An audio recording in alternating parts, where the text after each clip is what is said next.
Very good evening to you and welcome to The Desk, a program where we get to talk about everything and anything in order to help you make informed decision with some of the policies by the government and also social issues that you can also did get informed fact on them. Today on the program, we will be talking about quite a lot of things even on this table. We'll begin the conversation first with a video clip that talks about the 36 states of the Federation, introducing the 36 extra states even to Nigeria. Let's take a listen right now, then we'll come back to the desk. The National Assembly, for the purpose of creating a new state, shall only be passed if it requires support by at least the third majority of members. The committee chaired by Kalu proposed 6 new states for North Central, 4 in the Northeast, 5 in the Northwest, 5 in Southeast, 4 in South-South, and 7 in Southwest. The Senate and the House of Representatives, the House of Assembly in respect of the area, and the Local Government Council in respect of the area is received by the National Assembly. Local government advocates for the creation of additional local government area are only reminded that Section 8 of the Constitution of the Federal Republic of Nigeria, as amended, applies to this process. Specifically, in the accordance with Section 8.3 of the Constitution, the outcome of the votes of the state houses of assembly and the referendum must be forwarded to the National Assembly for further legislative action. The proposal, if scaled through, Nigerian states will be made up of 67 subnational governments, as the country's current states stand at 36, including the Federal Capital Territory. Ogochukwu Mobno reporting for Global Television News. All right, now you've heard it all. But again, unless you think I've forgotten my name, my name is Godwin Sunday. And this is, again, The Desk. I'm being joined this evening by first a colleague, a journalist. We'll be talking about the state of the nation, and she is Sidibe Udoite. And we'll be talking about this issue. We'll begin the conversation first from the state of the nation, looking at the additional 31 states being proposed by the House of Rep and also the Nigerian Senate. But first, let me welcome you to The Desk. CDB. Thank you very much. It's a pleasure having me here. All right. So you've had this whole conversation. What do you make of this development? Well, additional 31 states in addition to the 36 we have already. Let's not be so fast to either say it is good or it is bad.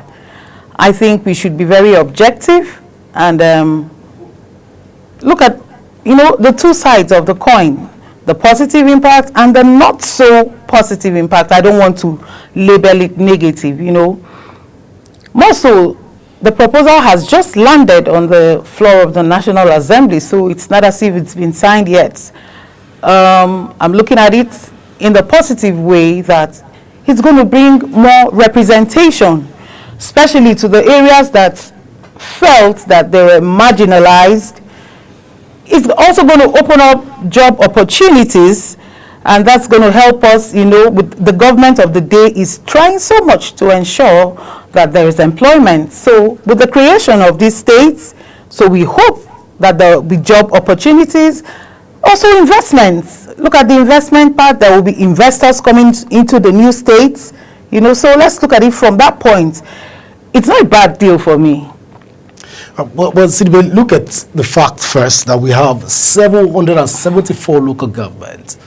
And from the look of things, the local governments are viable in this country tend to be abysmally low, the number.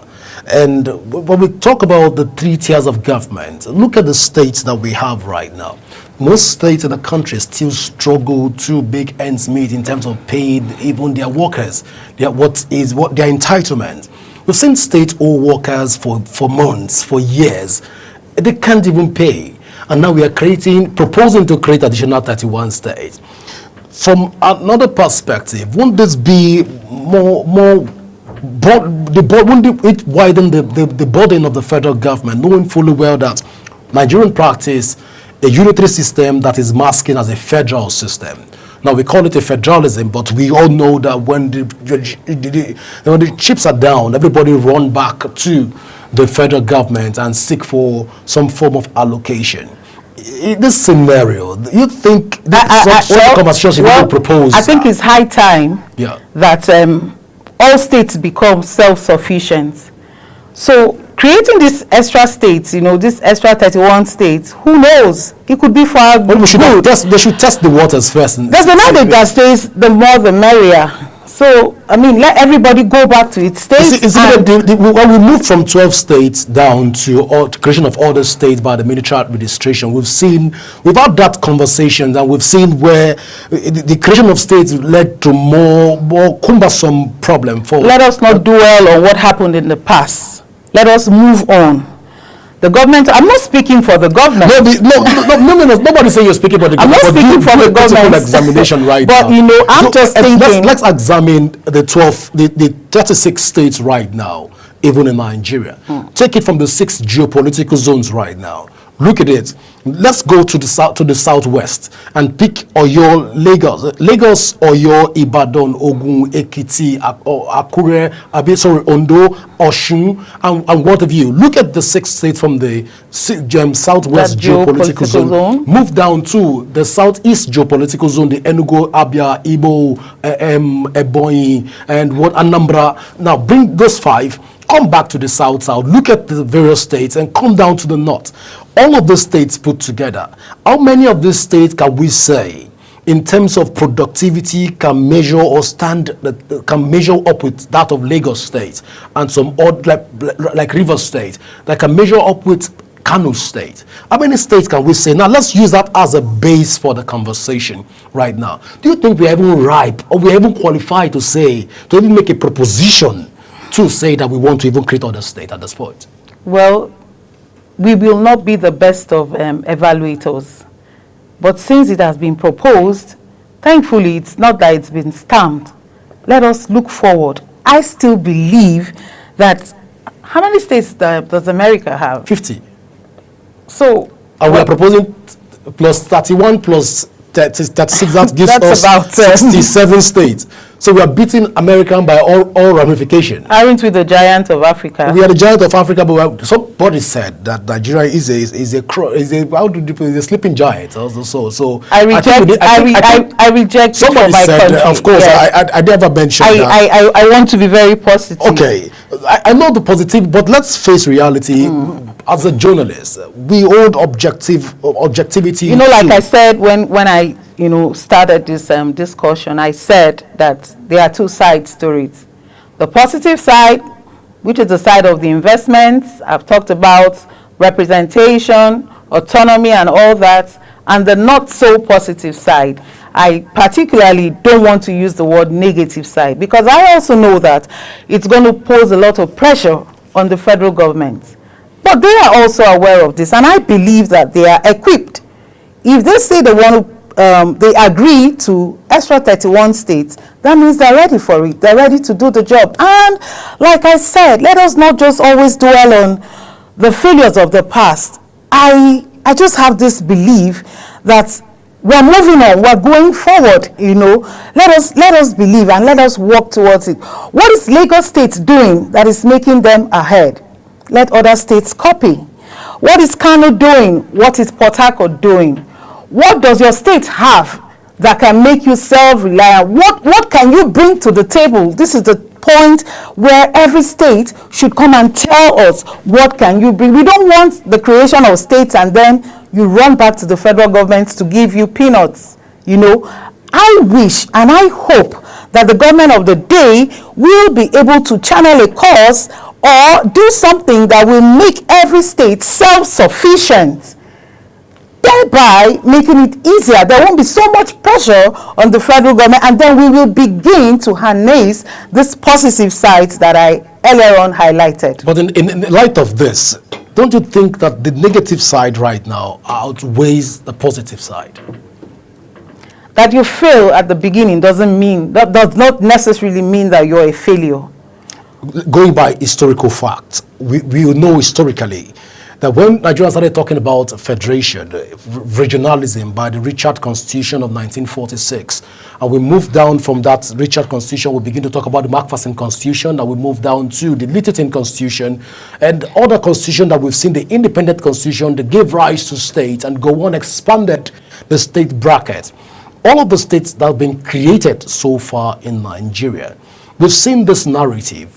It has become like a recurring phenomenon and a common decimal factor that most of the states will still find a way to be dependent on the federal government. Don't you think at this point that we should first have a conversation on solving the problem first, which is over dependence on the federal government, before even talking about any proposition of a state?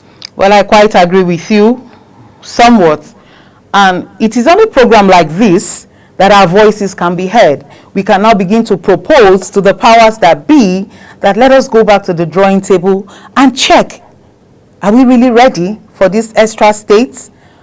And if we're ready, how prepared are we? What are the measures that have been put in place to ensure that all these states will not be 100% dependent on the federal government? I think we should take it from there. Let's not just write it off. Let us have that that spirit of positivity. Look, I believe in this country. I believe in this country. We all believe in the country. We're optimistic that things will get better. But let's move on to the next topic. We're examining, trying to understand the Nigerian state. Just recently, although it has been debunked by the Minister of Minister of Education have come out earlier today to say, hey, that fact is not correct. But then let me just read up on this. He has come out to say that they have not scrapped the JSS 1 to SS, that's the junior secondary school, and the senior secondary school has not been scrapped. The Minister of Education, Dr. Tunji Alausa, has debunked media reports suggesting that the federal government has scrapped the junior secondary school and senior secondary school and replaced them with a 12-year uninterrupted basic education model. The minister, who insisted that the reports were not true, explained that he only submitted the proposal seeking to migrate 12 years of compulsory education while retaining the current 6-3-3-4 structure.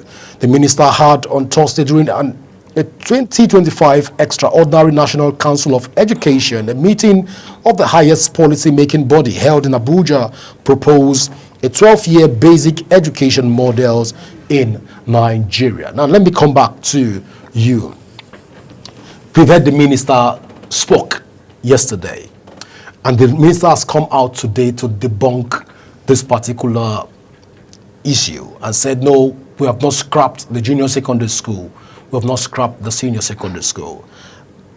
Tell us, what is this whole razzmatazz all about? Well, I think it's a slow transition. I don't expect it to be an immediate one.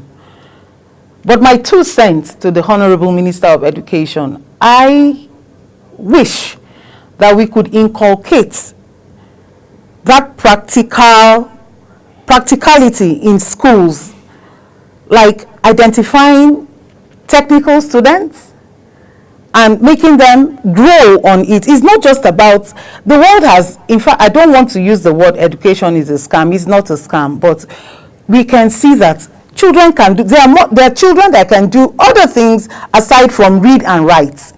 Let us, begin to focus on that and build it.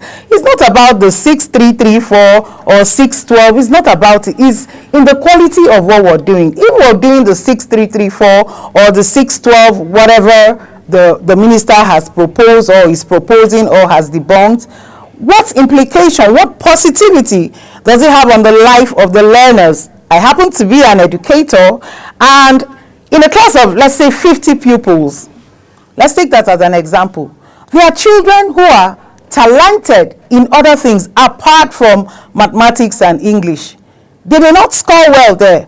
But when you go to bead making, when you go to farming, agricultural science, you see them display their talent. When you go to electricals, that's what China is doing. How many children in our schools, but for the intervention of Jet Club, and other science practical oriented, or like homemakers, other extracurricular activities, but we're not giving it the in-depth attention that it requires. I don't think it's about the 6334. Let us identify those areas that we see that we can leverage on, that can add value to the learners, so that in the future, as they graduate, we want these children to come out self-reliant, not waiting for 9-to-5 job. It's not everybody that is going to get a 9-to-5 job, but by the time you have acquired some skill acquisition, entrepreneurial skills in school, I tell you, you won't be waiting for federal government, because you would have known how to make your bead, you'll be selling your bead. You would have known how to make torchlights, you'll be selling your torchlight. You would have known how to do one or two things, farming. There's so many entrepreneurial skills that can add value to these children, instead of just this paperwork that we're saying 634, 612. Let's forget about the numbers and look inward. What can we do that will add value? What can we do that would bring results? What can we do that would lessen the burden on federal government? Federal government cannot employ everybody. I don't know. Do you see reasons with me? Yeah, I do. So that's my take, honestly. All right. So looking at this whole thing, they say there's no smoke. There's no fire without a smoke. So for the minister to come, a lot of speculations everywhere here and there have come out to say that the minister is testing the waters, to say Nigerians will react. Do you share in this narrative? Well, I do not share in it, and I share in it. And even if the minister is testing waters, I pray that the minister gets to see this clip, because nobody is an ocean of knowledge. The minister may mean well and has decided to test the waters. Now, with views coming from me and other Nigerians, he would be able to know whether do I launch into this water or do I step back and see what to do that would better my intentions. Speaking of bettering the intentions, let's assume on this table, the desk, that this policy is allowed to fly. Do you think that the 12-year program, if allowed, given the opportunity to scale through, will better the lot of Nigerian children as it were right now? Honestly, that's a tough question. It depends on your mindset. And it depends on the modalities that he has put in place. If it is true that he has proposed that, I believe there are workable modalities or objectives that he has also put in place to be able to achieve the positive impact that he wants to create using that channel. So let's come back to you as an educationist and as a journalist. From your own perspective, the minister apart, what you've observed right now, if you want to scale, say, okay, if you're going to inculcate the 12-year-old program into Nigerian educational fabric right now, you think that it will be a success in the long run? In the long run, yes, it will be a success, but we just need to be patient. The thing with us Nigerians is that we just want a fire brigade approach. We want to start seeing results immediately. The results may not come immediately, but I think, that's my own opinion, my 2 cents, that in the long run, I think it will benefit. I'm asking this question in the light of the rural communities and the urban communities. The rural people, the rural dwellers, listening to you and watching you right now, people that stay in remote community that might not have funds to continue with their education, if being forced to allow the 12 years to scale through, do you think it will favor them? Because unlike when you do the primary school, some people do stop at GS3, they will look for a way to just stop going to school, go and gather funds, then come back into the system to see if they can continue with their educational pursuit. Now, if the system is interrupted at any point, won't this further lead to a colossal damage for those children in the rural community? As an educator, just let's look at it from the all perspective, right? Well, unfortunately, some people in the rural community may not even have the opportunity to watch us like this and know what is going on. But I feel that if the Honorable Minister has put this in place, I still strongly believe that there are modalities that he has also put in place that would make it have a positive impact. Let us just be patient once again and see.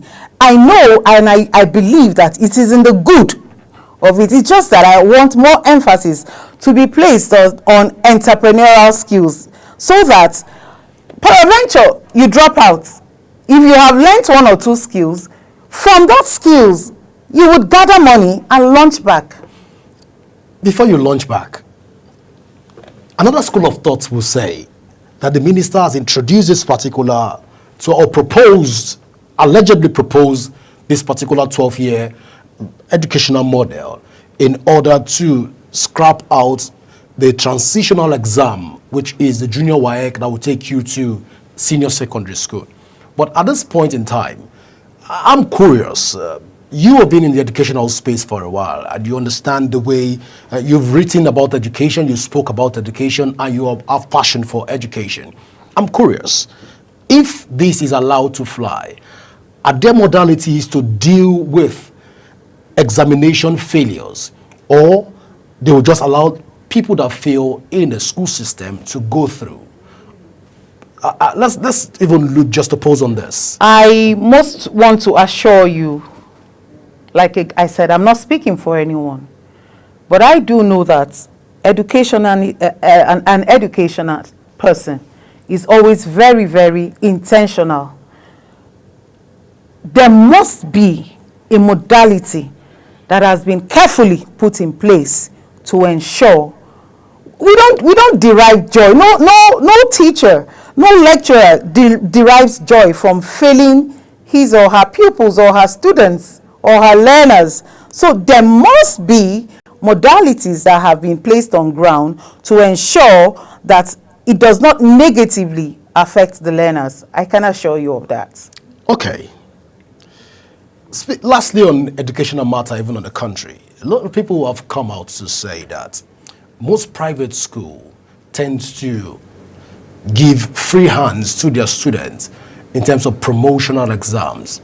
That is, in most private schools across the country, I've allegedly said that when you fail in private schools, they jump you through the class and allow you to scale through and believe that. But these are all allegations.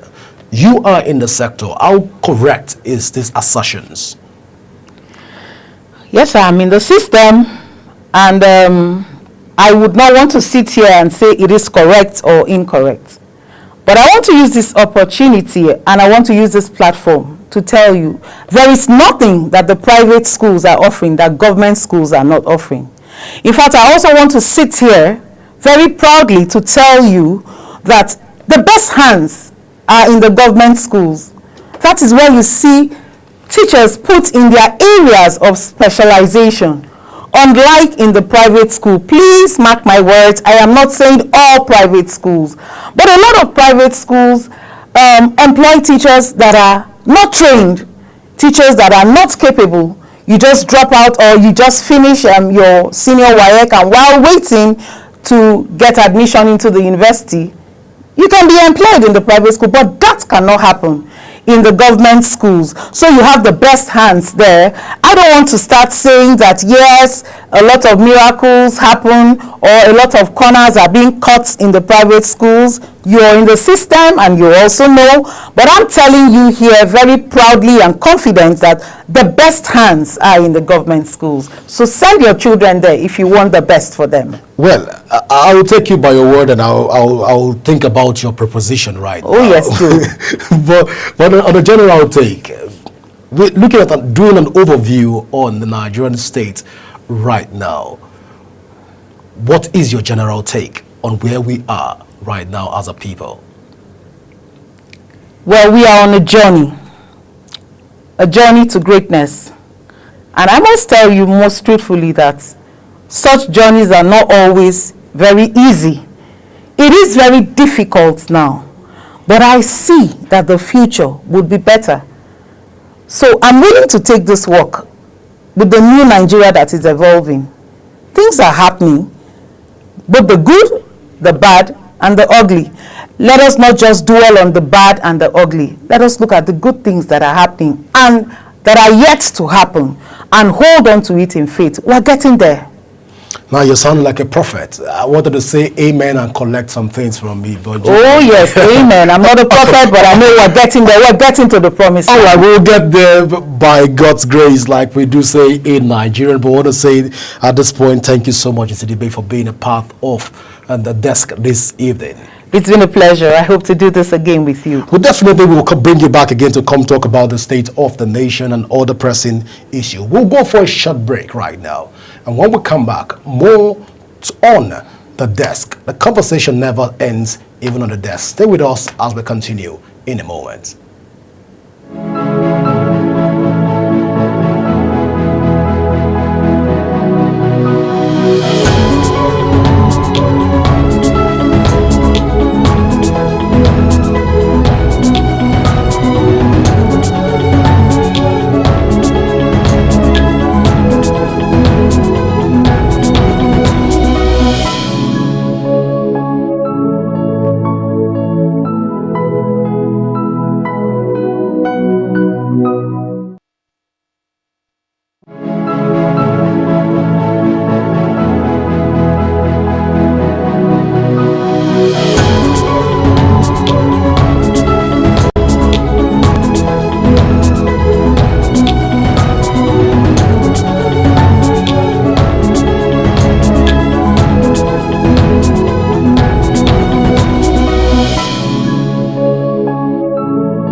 Welcome back, and just in case you're just joining us, this is The Desk, and right now I'm being joined by Dr. Emmanuel Abosin, and we'll be talking generally about agriculture as it affects Nigeria. But first, let me welcome you to The Desk, Dr. Emmanuel. Thank you so much for having me here. All right, so let's put this issue in perspective. The Minister of State for Agriculture and Food Security, Aliyu Abdullahi, has said the state meeting specific criteria will receive a $30 million allocation as part of the Rural Access and Agricultural Marketing Project Scale Up initiative. The Minister of State for Agriculture and Food Security, Aliyu Abdullahi, said that the state meeting specific criteria will also receive $30 million. The funding aims to enhance Nigerian agricultural sector and ensure national food security. The state that established the Rural Access Road Authority and the State Road Fund by law, as well as meet additional requirements, will be eligible for the funding. Now, let's bring this conversation to Dr. Emmanuel, who is an agricultural expert. And of course, he'll be able to give us some answers and help us make sense with this conversation this evening. First, Doctor, yes, what do you make of the minister's position on this in terms of its impact on the Nigerian agricultural sector? All right, so I think this is progress. For me, it's a right direction. It's a progressive direction, because looking at the whole project, the RAMP project, Rural Access and Agricultural Marketing Project, it's one of the things that we have not really dealt with. When you go to many states, especially states that are involved in agriculture, Kogi State, Benue State, Taraba, these are some of the states that have been marked out for this funding. You know that yes, they really need access to road. Farmers there need access to good roads. There was a time I went to Naka to get rice at Adoka in Benue State. Bicycles were literally overtaking us because the road was so bad for vehicles to plow on those roads. So, and this is to address post-harvest loss. You know, in Nigeria, we are losing over 1 billion naira to post-harvest loss. I think like 1 billion to 1 trillion naira to post-harvest loss. Meaning, these are what we should have in the market that got lost because of access to market, bad road, and other factors. Then again, we also look at storage facilities that we don't really have. So this is progress. However, the only thing we cannot consider is the implementation, execution, which I keep saying that we don't really have policy problem in Nigeria. We only have politics problem in Nigeria. So when we can engage the agencies, that we can hold them hold them accountable to make sure that these funds that are set for this project are actually targeted to those projects. I think we'll be able to get good results. All right. So, Doctor, you are not part of the government. You are, but you have been in the agricultural ecosystem for a while, and you understand the politics that is surrounding that particular space. I want to ask you at this point a personal question. Is this the right step in the right direction? Shouldn't the conversation rather be that the minister wants to fund or give funding to private agricultural firm other than giving the fundings to the state? Is this the right conversation even as it stands right now for us as a country, as a people? All right. Government should stop funding. In terms of giving private sector funds, they should rather do subsidy. I would still say it's a right direction. It's a step in the right direction, in the sense that if you take a very good look at the work frame, the policy work frame of this particular project, what we don't have in Nigeria is good road.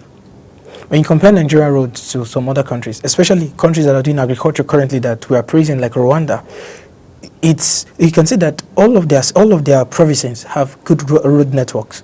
So it's easier for you as a farmer to be able to have access to the market. One thing we don't have access to in Nigeria currently is access to market, especially for smallholder farmers.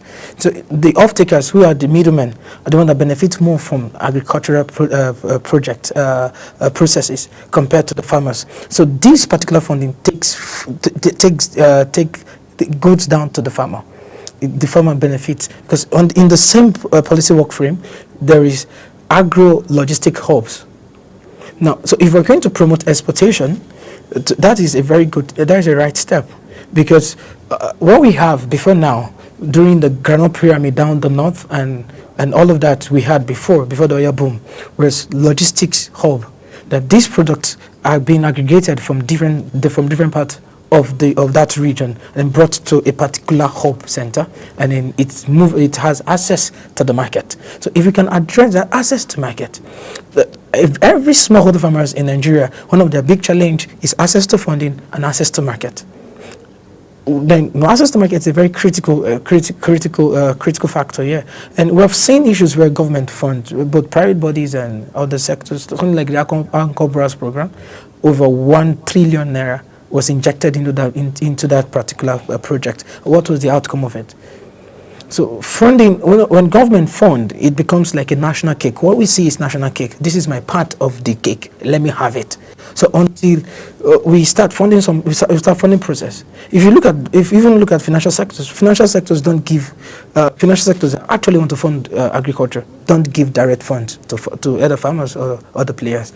They fund the process. Either they fund input or the fund process, so that they don't convert productive credit to become consumption loans. Interesting conversation. Dr. Emmanuel, the minister have come out to say that this whole policy and the initiative is to further boost the food security in the country, to guarantee food security. And again, viewers are curious, and I believe at this point they also want to find out from you, as a stakeholder in the agricultural sector, when the funds come in, as it were right now, and they get to state, if the state meet up certain criteria, obligations and criteria, what are the guarantees that these funds will get to the state, and what are the guarantees that the state will implement some of the big dreams of the federal government? That's what I'm asking. Shouldn't the conversation rather be for private individuals to be engaged, rather? Because we've seen a lot of loopholes in proposed agricultural project of this magnitude. Of course, I don't want to start mentioning the previous administration and the administration before that. We've seen a lot of lofty agricultural initiative. Would this be delivered if the state meet the criteria and they are given the fund? What are the guarantees? You are in the sector. Please help us make sense with this. All right. So because of bureaucracy, a lot of processes are involved in achieving results in Nigeria. And again, everybody's responsible. Nobody's responsible for a particular project. Let's say, for example, the project is funded by World Bank and the French Development Agency, and through the Ministry of Agriculture, but Federal Department of Rural Development. There's a federal management unit, project management unit, to oversee the funding, how the funds go. So until each of us as Nigerians start holding these agencies accountable, we will not be able to see good results, either in the hands of private sector or in the hand of the public servant or with the government. Until we hold each other accountable, we might not be able to get the results. Some of the projects that have failed in Nigeria were also still powered by private bodies. Now, when we say private bodies, this is one of the things that is going to happen. You see, the same government or the same group of people will still give it to people that they can control. So you're going to have a lot of kickbacks. So a project, let's say a road that it ought to be 1 billion naira, so they'll tell you, okay, make it 10 billion. So give us this back and all of that. So even the contractors themselves are not going to be ready to do the job. But again, if I go back to that policy framework, there is private-public partnership to ensure that this is going to be done.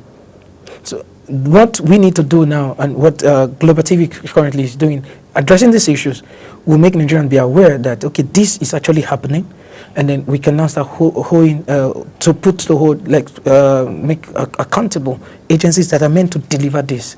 So there's an agency that is meant to deliver this project. So we need to start holding them accountable. So either from the private sector or the public sector, we may not get results if we're going to keep playing the way we've been playing. Anchor Brass program, for example, it's a very beautiful project. When you go to Rwanda, we have the Rwanda Development Board. They were set to oversee how they can boost the food system, and they get funds coming in from Israel and other parts of the world to make sure that happens. So if we can hold the right people accountable, we will be able to get results. And again, we need leaders to become a bit less selfless. We are too greedy and too selfish in this country, everybody. So we need to become less selfish, selfless, so that we can be able to drive our country to a better height. Well, Dr. Emmanuel, let's talk about the agricultural marketing project and scale-up initiatives in Nigeria. This is a proposed $30 million. It's quite huge. Yeah. That will be given to states if they meet certain criteria. As a stakeholder within the agricultural sector, if these funds get to the state, if the state have met certain criteria, they've constructed roads, they've constructed they've engaged rural communities and also giving them fertilizers and some of the criteria that they need to meet. Won't it be a scenario that the state will begin to use the funds from the federal government to settle other projects? Wouldn't that be the case? It still comes down to accountability. We need to be accountable. Agencies that are meant to oversee this project ought to be very, very much on ground. But what I'm asking this is because we don't get to see agricultural stakeholders like yourself sanction the government or petition the government or sue the government for not meeting certain criteria. We don't see that happening in the country. Is it that the stakeholders in the agricultural sector are happy that when funds of this magnitude are disbursed and there's no form of accountability and they'll just keep mute? Right. So one of the biggest challenges we have in Nigeria is what I call costs. There's a lot of gap between all the sectors. So there's LPRES, there's Ministry of Livestock, there's Ministry of Agriculture, there is FACAN, Federation of Agricultural Commodity Associations of Nigeria, there's All Farmers Association of Nigeria, there is all of these body, sometimes their mandate conflicts among themselves. So that's why I said all of us are responsible and nobody's responsible. So it makes us ineffective in owing who is accountable for what. Because all of us are just doing the same thing and nobody's doing anything. So why we've not seen results again is how these processes are funded. So why we've not when we take a very critical look at all of the processes all of the projects we've implemented in this country, the gap becomes most of these. I don't want to call them government, because all of us are government, but people who are meant to be in position to make this happen are only interested in what they get than what benefits the public. So when they look at a project, they are more interested in about the finances, not what's going to benefit the people. Now, how many of us have all of these players have taken their time to study the policy framework? Now, the front these are loans from World Bank and French Development Agency.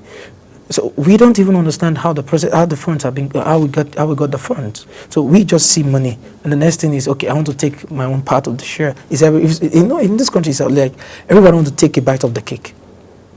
So that's why we're not seeing the desired results. Then again, we need a bit of human capital development for those in government. So there are some states you go to and you are having conversations with their Commissioner for Agriculture. It's not that it's not even meant to be in that place at all. It has no knowledge about the sector he's playing, because it's a compensation. It was given to him as a compensation. He campaigned for me. I'm going to give you as a compensation. So you have people who are special advisors on agriculture that they are not even meant to be in the corridor of agriculture. But these are the people giving advice. So when your advisor is bad, your commissioner of agriculture is bad. How do you want to get good advice to implement? So aside the state governors, we need to also look at their cabinets, the processes that also bring the cabinet, that they form the cabinet, so that they can start delivering results. So we need to become more result oriented in this country. Dr. Bano, just before I let you go, in this scenario, are we saying that if these funds are given to states, our food, are they secured? Food security, let's even fund them first, so that we can reduce. With your responsibility, you just said responsible for everybody, responsible for nobody. You are all together, you're not together. Yes. You mentioned different bodies. So, we're talking about funds, about $30 million. Yeah. So these funds are given. Yeah. Our food sick. Nigerians are curious. You see, Africans want to know, the world wants to hear from stakeholders like yourself, if these funds are given out, are we safe, food-wise? we're going to be safe. See, the project is to make us food, to ensure food security. However, before the disbursement, I think the federal government needs to sit down and look at all the sectors, all the agencies that are the stakeholders in agriculture, and bring them together so that we can become more responsible. NIAC, Nigerian Agricultural Insurance Corporation, has a role to play in all of this. NIMET, Nigerian Meteorological Agency, have a role to play. When you look at the NIMET 2025 weather prediction, it said that there's probability for flood for this year. How many of our smallholder farmers understand that? And most of the states that are going to be affected, states like Benue State, Kogi State, those states that are prone to the flood, right? And these are some of the states that are still going to benefit from this particular funds, the $30 million fund. Yeah. So we need to educate every player on this table, so that we can be able to ensure that these funds will not be stories as usual. So it's going to be a collaborative effort. All the stakeholders must be pulled together to collaborate to deliver results, not individuals playing and nobody's playing. Well, Dr. Emmanuel, I want to say at this point in time, thank you so much for being a part of the show today. Thank you so much. And hope when next we need you, you'll be available for us. Definitely. Because we still need to talk about a lot of agricultural policies by the government, even here on this table, to be able to dissect them and help our viewers make informed decision. Even watched us for over an hour. But this is how far we can run today, even on the show. Do remember that you can join the conversation on our various social media handle. Should you want to do that, of course, the social media handle are displayed on the screen right now. You can join us on Global TV NG, at Global TV NG, to join in the conversation. Of course, don't forget that we broadcast on DSTV and also on Star Times. You can join the conversation, of course, on free online concert to get involved in the conversation. Let us know what you think about some of the opinions that we've been able to dish out even from this table today, and let us know how best we can help to effect some of the changes that the government need, and by extension, the world needs to be a better place. Always remember that peace and unity are the pathways to progress. Till I come your way again, I am Godwin Sunday, and do stay with us for a Prime News at 6. Bye for now.